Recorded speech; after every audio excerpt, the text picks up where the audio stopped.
लोगों के सामने उन बातों को रखने का जो हमने अभी तक किया। अब मेरी एक आध साथी की तकरीर से ऐसा लगता होगा कि कुछ हुआ ही नहीं,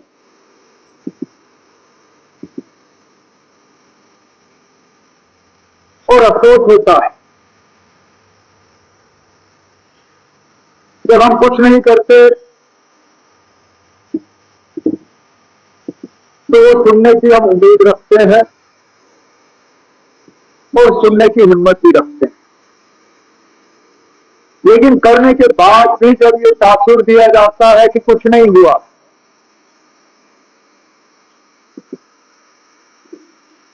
फिर नाराजगी होती है। अब यहां कहीं से बात आई कि नुकसान हुआ, फसल की तबाही हुई, और पूछने कोई नहीं आया। और मैंने फिर अपनी जगह याद किया कि चंद ही दिन पहले उसी इलाके के फ्रूट मंडी में उसी साथी ने सरकारी ट्रकों का जुलूस फ्रूट मंडी में अंदर लिया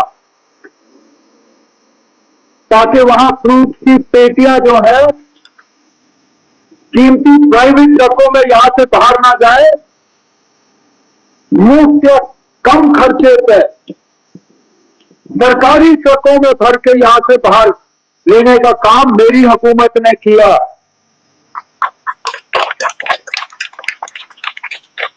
लेकिन फिर ये तासुर कुछ नहीं हुआ, पूछा ही नहीं।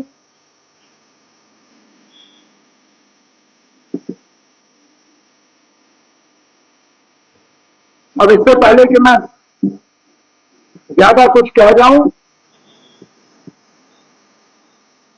बेहतर है कि मैं थोड़ा सा अपने जज्बात को थोड़ा काबू रखूं, क्योंकि आज मुझे थोड़ा सा लग रहा है कि मैं फटने वाला।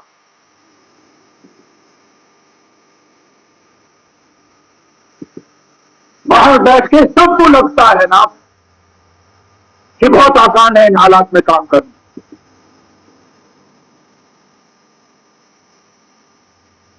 मैं तो इनमें से कुछ साथियों को कहता हूं, अब खुदारा सिर्फ 10 दिन मेरी कुर्सी पे आके बैठो, 10 दिन। अगर 11वें दिन पे तुम अपने बाल खींचोगे नहीं, मेरा नाम बदल देना। विरासत में हमें हजारों करोड़ की लायबिलिटी, ये जो ठेकेदार हमारे अपने पेमेंट के लिए पछता रहे हैं, ये मेरी नालायकी या जावेद राणा साहब की नालायकी नहीं,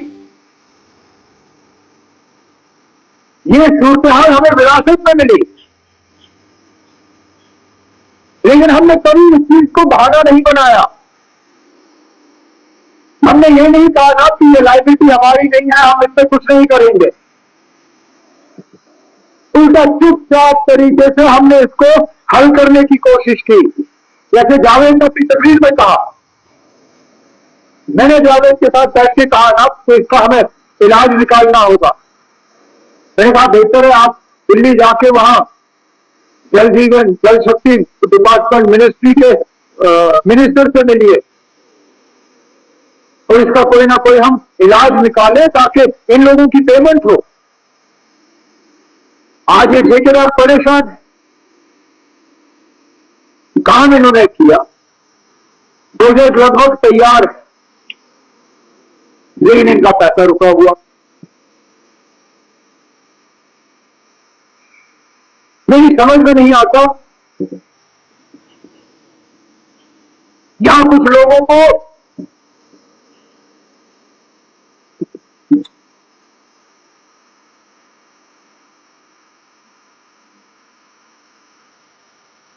ये दिखता नहीं है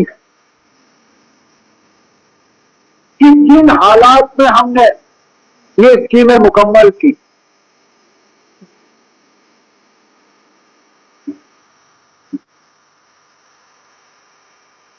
अल्ताफ पल्लू साहब ने इशारतन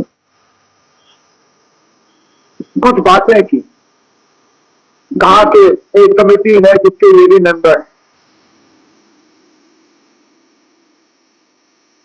लेकिन हकीकत यह है कि जल जीवन मिशन में ज्यादातर काम रुके हुए हैं, क्योंकि ऑनरेबल एमएलए साहब ने ही डिपार्टमेंट को असेंबली में निशाना बनाया, मैंने नहीं, जावेद में नहीं, ये ऑनरेबल एमएलए साहब जो यहां बैठे हुए हैं, इन्होंने अपनी तकरीरों में जल जीवन मिशन के हवाले से कुछ बातें की और स्पीकर साहब को मजबूर किया कि वो कमेटी एक बनाए इसकी इन्वेस्टिगेशन करने के लिए। उस चीज का नतीजा कि जावेद राणा साहब जो है वो अपनी स्कीमें मुकम्मल कर नहीं पा रहे हैं। मैं ऑनरेबल एमएलए साहब से कहूं, अगर आप चाहते हो कि ये सारी मुसीबतें जो है ये रुक जाए, खत्म कर दीजिए अपनी कमेटी का काम, रिपोर्ट पेश कर दीजिए, लेकिन ये दोनों तरफ से होगा नहीं ना।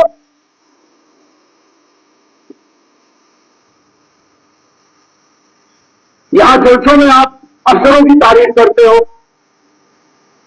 बंद कमरे में आप उनको लताड़ते हो। ये चल नहीं सकता। ये अलग अलग जगहों में अलग अलग आवाज में आप बात कर नहीं सकते हो। जो चीज मेरे कमरे में आके आप करते हो वही बात बाहर करो, फिर मैं मानू। लेकिन मीडिया के सामने एक रुख देने के लिए एक चीज और कमरे में दूसरी, ये लोगों को धोखा देना है ना,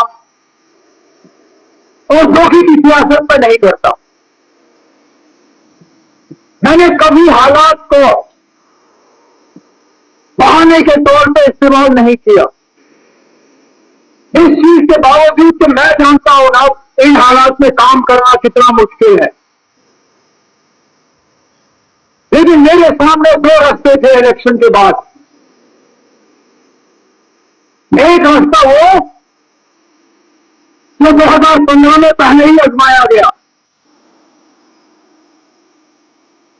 मैं चाहता हूं तो पिछले साल अक्टूबर में बीजेपी को हुकूमत में शामिल करता, जिस तरह मरहूम मुफ्ती मोहम्मद सैयद साहब ने 2015 में और महबूबा मुफ्ती साहिबा ने 2016 में किया।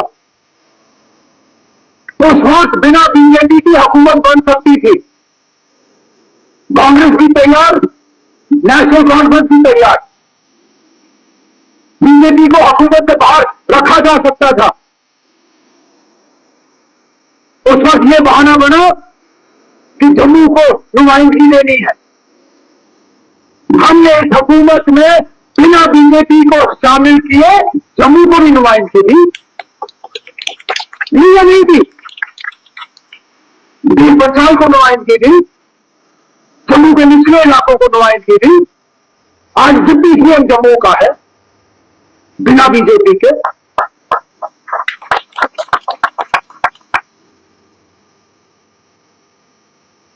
तो यहां हम बीजेपी को हुकूमत में शामिल करते, मुमकिन है शामिल करने का हमें यह तोहफा मिलता कि फटाफट वो हमें रियासत का दर्जा देते। लेकिन क्या रियासत हासिल करने के लिए आप वो सौदा करने के लिए तैयार हो? अगर आप तैयार हो तो मुझे बताओ, क्योंकि मैं वो सौदा करने के लिए तैयार नहीं हूं।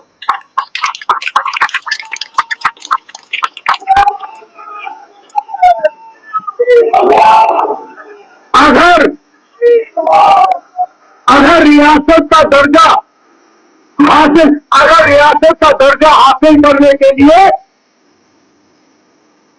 बीजेपी को हुकूमत में शामिल करना जरूरी है, तो मेहरबानी करके मेरा इस्तीफा आप लोग कबूल कर लीजिए और या किसी और एमएलए को आप वज़ीर आला बना के बीजेपी के साथ हुकूमत बनाओ। मैं बनाने के लिए तैयार नहीं हूं।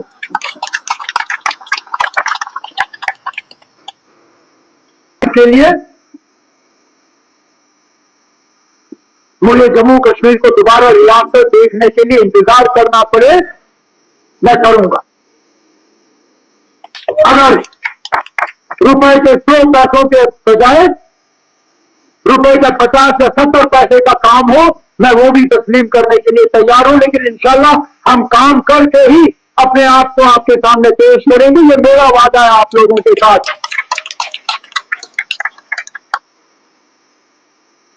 लेकिन मेरे साथियों को भी बड़ी हिम्मत करनी होगी।